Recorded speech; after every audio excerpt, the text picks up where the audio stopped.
श्री शिवाय नमस्तुभ्यम। हर हर महादेव। पूज्य गुरु जी की देवपित्र शिव महापुराण कथा कोटा राजस्थान में शुरू हो चुकी है।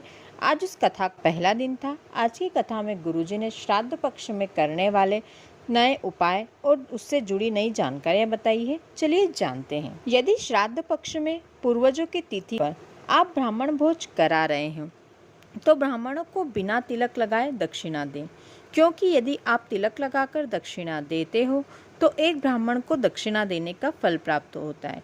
और यदि श्राद्ध पक्ष में आप ब्राह्मण को बिना तिलक लगाए दक्षिणा देते हो तो आपको एक ब्राह्मण को दक्षिणा देने पर 1000 ब्राह्मणों को दक्षिणा देने का फल प्राप्त होता है।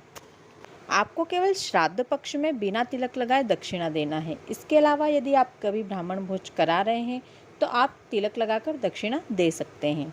श्राद्ध पक्ष में ब्राह्मण को बिना तिलक लगाए दक्षिणा देने का एक और कारण गुरुजी ने यह बताया कि यदि श्राद्ध पक्ष में जिस तिथि पर आप ब्राह्मण भोज करा रहे हैं, आप किसी एक पूर्वज के लिए ब्राह्मण भोज करा रहे हैं, लेकिन आपको पता ना हो और आपके परिवार के किसी अन्य पूर्वज की तिथि भी यदि उस दिन रहती है और आप उससे ज्ञात नहीं होते हैं, तो यदि आप ब्राह्मण को बिना तिलक लगाए दक्षिणा देते हो तो आपको जिन पूर्वज की तिथि पता ना हो आपको उन पूर्वज को भी इसका फल प्राप्त होता है, क्योंकि आपके परिवार के जितने भी पूर्वज होते हैं, चाहे आपको उनकी तिथि पता हो या ना पता हो, सभी पूर्वज आपके दरवाजे पर श्राद्ध पक्ष में आकर खड़े रहते हैं।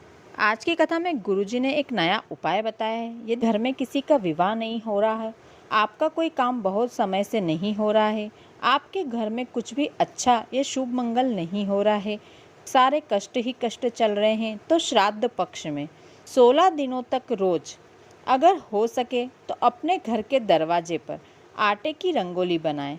यदि आटे की रंगोली नहीं बना सकते हो तो अपने घर के दरवाजे के दोनों ओर थोड़ा थोड़ा आटा देव पित्र का स्मरण करके डालिए। आपके घर में सब अच्छा होना लगेगा, क्योंकि देवपित्र हमारे जीवन में शुभ समाचार और घर में मंगल कार्य लाते हैं।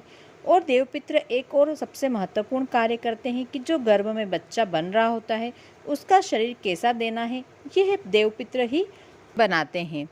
गुरुजी ने बताया कि 3 जगह आटे की रंगोली बनाई जाती है, जिसका फल 1000 गुना प्राप्त होता है।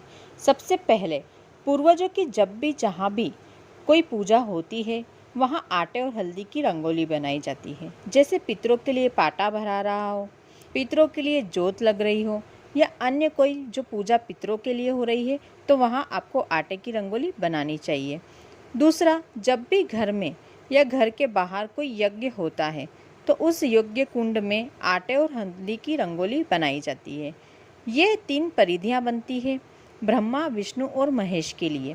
ऐसा इसलिए किया जाता है क्योंकि जब हम उस हवन कुंड में उस आटे और हल्दी की रंगोली पर से साकल्य जब यज्ञ में छोड़ते हैं तो उसका एक भाग हमारे पूर्वजों को भी प्राप्त होता है और उनकी मुक्ति होती है। तीसरा, घर में जब भी शादी होती है, शादी का जो मंडप बना होता है उस जगह आटे और हल्दी की रंगोली बनाई जाती है, क्योंकि जिसकी शादी हो रही है उसकी शादी में पूर्वजों को अलग से निमंत्रण नहीं दिया जाता। जब हम आटे की और हल्दी की रंगोली मंडप के नीचे बनाते हैं और जिसकी शादी होती है उसे पितृ स्वयं आकर वंश वृद्धि का आशीर्वाद देते हैं। जिसकी शादी में मंडप के नीचे आटे की रंगोली बनाई होती है उनके यहाँ कभी संतान सुख रुक नहीं सकता, क्योंकि स्वयं पितृदेव आकर संतान सुख का आशीर्वाद उन्हें प्रदान करते हैं। आज की कथा में गुरुजी ने बताया कि यदि सपने में घर के पितृ या पूर्वज दिख रहे हैं तो उसका अलग अलग अर्थ होता है। यदि आपके पूर्वज आपके सर के पास खड़े दिखाई दे रहे हैं तो ज़रूर आपके घर में कोई बहुत बड़ी खुशखबरी आने वाली है।